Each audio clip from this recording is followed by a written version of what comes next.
Everyone, so welcome back to my YouTube channel science की पाठशाला with प्रिया। तो कैसे आप सब?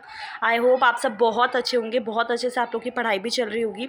तो जैसा कि आज हमें शुरू करना है ब्रीफ अकाउंट ऑफ इवोल्यूशन, तो बिना किसी देरी के शुरू करते हैं। ये ज़्यादा इंपॉर्टेंट नहीं है, इसमें पता है पूरा एकदम अकाउंट दिया हुआ है इवोल्यूशन का। अबाउट 2000 मिलियन ईयर्स अगो, ये 2000 साल पहले की बात की जा रही है, जो पहला सेलुलर फॉर्म है लाइफ का इस अर्थ पे अपीयर हुआ है। The mechanism of how non cellular aggregates of giant macromolecule could evolve into cells with membranous envelope is not known. ठीक है, तो जो मैकेनिज्म है कि कैसे नॉन सेलुलर बड़े बड़े मैक्रोमोलिक्यूल्स जो हैं वो अपने आप को उन्होंने इवॉल्व हुए और सेल्स बने विद मेम्ब्रेनस एनवेलप, ये अभी तक हमें नहीं पता कि ऐसा कैसे हुआ है।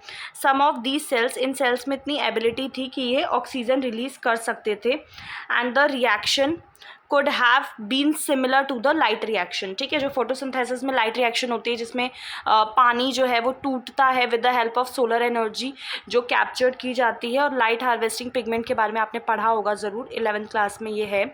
तो स्लोली जो सिंगल सेल ऑर्गेनिजम्स हैं वो धीरे धीरे फिर मल्टी सेलर लाइफ फॉर्म्स बने। बाय द टाइम ऑफ जब 500 मिलियन ईयर्स अगो जो इनवर्टिब्रेट्स थे वो बने एंड एक्टिव। जॉलेस फिश जो थी वो आपका कितने साल पहले आई? 350 मिलियन ईयर्स अगो है ये। ठीक है, और जो वीड हो गए फिर कुछ प्लांट हो गए वो प्रोबेबली आपके 320 मिलियन ईयर्स अगो आपके एग्जिस्टेंस में आए हैं। वी आर टोल्ड दैट, हमें बताया गया है कि जो फर्स्ट ऑर्गेनिज्म है जिन्होंने लैंड पे इन्वेड किया वो आपके प्लांट्स थे। दे वर वाइड स्प्रेड ऑन लैंड जब व्हेन एनिमल्स इन्वेडेड लैंड। ठीक है, जब एनिमल्स लैंड पर आए तो उससे पहले वो पूरी तरीके से लैंड को उन्होंने घेर रखा था। Fish with stout and strong fins, अब जो फिश थी जिनकी स्ट्रॉन्ग फिन्स थी वो लैंड पर मूव कर सकती थी और फिर वापस पानी में चली जाती थी। ठीक है, जैसा कि आपने उसमें क्रोकोडाइल्स वगैरह करते हैं। तो ये आपका 350 मिलियन ईयर्स अगो की बात है।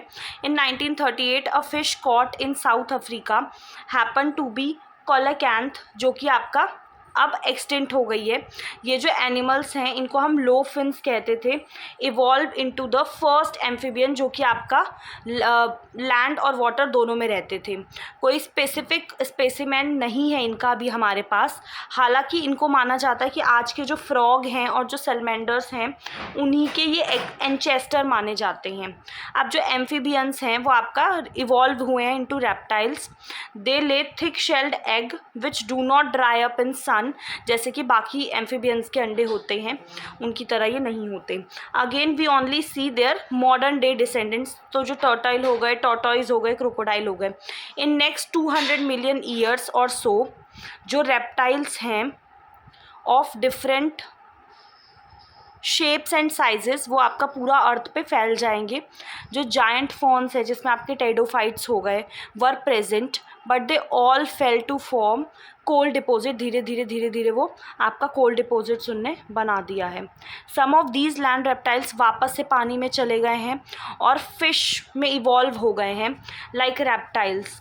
प्रोबेबली ये आपका 200 मिलियन ईयर्स अगो की बात है, जिसमें आपका थायोसॉरस। ठीक है, अब जो ये लैंड रेप्टाइल्स हैं ऑफ कोर्स डायनासोर्स वगैरह, the biggest of them dinosaur में जो सबसे बिगेस्ट था इसका नाम याद रखना, टायरेनोसोरस रेक्स। ठीक है, जो कि अबाउट 20 फीट था हाइट में and had a huge fearsome dagger, like उसके जो दांत थे बहुत डरावने। ठीक है, अबाउट 65 मिलियन ईयर्स अगो जो डायनासोर हैं वो अचानक से अर्थ पर से क्या हो गए, डिसअपियर हो गए, गायब हो गए। हमें इसका असलियत में कोई रीज़न नहीं पता। कोई लोग कहते हैं कि क्लाइमेट चेंज की वजह से वो मर गए, कुछ लोग कहते हैं कि वो बर्ड में इवॉल्व हो गए, और जो ट्रुथ है वो कहीं ना कहीं इनके बीच में है। ठीक है, तो स्मॉल साइज रेप्टाइल्स जो हैं उस एरा के वो आज भी एग्जिस्ट करते हैं। अब जो मैमल्स हैं जैसे कि श्रीव, जो कि वो होते हैं आपने छछुंदर करके देखे होंगे अगर, तो उनके जो फॉसिल्स हैं आर स्मॉल साइज। ठीक है, और जो मैमल्स हैं were viviparous and protected their young ones, अपने मदर अपनी बॉडी के अंदर उनको प्रोटेक्ट करती है। Mammals were more intelligent in sensing and avoiding danger at least. जब रेप्टाइल आपका came down, mammals took over this earth. There were in South Africa mammals resembling horses, hippopotamus, bear, rabbit etcetera. अब जो आपने अगर geography में आपका होगा आपने पढ़ा होगा कॉन्टिनेंटल ड्रिफ्ट थ्योरी। तो इसमें क्या था कि जब ये कॉन्टिनेंटल ड्रिफ्ट थ्योरी की वजह से जब साउथ अमेरिका ने नॉर्थ अमेरिका को ज्वाइन किया तो जो एनिमल थे were overridden by North American fauna. तो इस वजह से क्या हुआ, due to same continental drift pouched mammals of Australia survive because of lack of competition, क्योंकि उनका कॉम्पिटिशन दूसरे मैमल से नहीं था। Lest we forget some mammal live wholly in water, जैसे वेल्स हो गई, डॉल्फिन, सील हो गई, सी काउज हो गई, ये कुछ एग्जाम्पल्स हैं। अब जो इवोल्यूशन हुआ है हॉर्स का, एलिफेंट का, डॉग का, इनकी आप स्पेशल स्टोरी है इवोल्यूशन की, इसके बारे में आप हायर क्लासेस में पढ़ेंगे। और जो मोस्ट सक्सेसफुल स्टोरी है वो मैन के इवोल्यूशन की ही है, with language skill and self consciousness. A rough sketch of evolution of life forms their time आपको दे रखा था 6.9 और उसमें। तो अब जल्दी से हम देखेंगे origin and evolution of man, ये इंपॉर्टेंट है, ठीक है। इससे पहले वाला ज़्यादा इंपॉर्टेंट नहीं था बट ये इंपॉर्टेंट है। अबाउट 15 मिलियन ईयर्स अगो जो आपके प्राइमेट्स हैं जिनको हम लोग ड्रायोप्थिकस कहते थे एंड रामेप्थिकस, ये एग्जिस्ट करते थे 15 मिलियन ईयर्स अगो। ये बहुत ज़्यादा हेयरी हुआ करते थे और ये गोरिल्लास की तरह और चिंपैंजीज़ की तरह चलते थे। अब जो रामेप्थिकस हैं वो मोर मैन लाइक थे, वाइल जो ड्रायोप्थिकस हैं वो थोड़े से एप लाइक थे, ठीक है। अब जो कुछ फॉसिल्स हैं जैसे man like bones have been discovered, ये आपको हमें कहाँ से मिला है, इथियोपिया एंड तंजानिया। इन्होंने रिवील किया है होमिनिड फीचर, जैसे कि ये माना जाता था, जिसकी वजह से हमने ये माना कि about 3 to 4 million years ago man like primates walked in eastern Africa. और ये जो प्रोबेबली ज़्यादा 4 फीट से ज़्यादा टॉल नहीं होंगे और ये ना सीधा चलते थे, ठीक है, अपराइट चलते थे।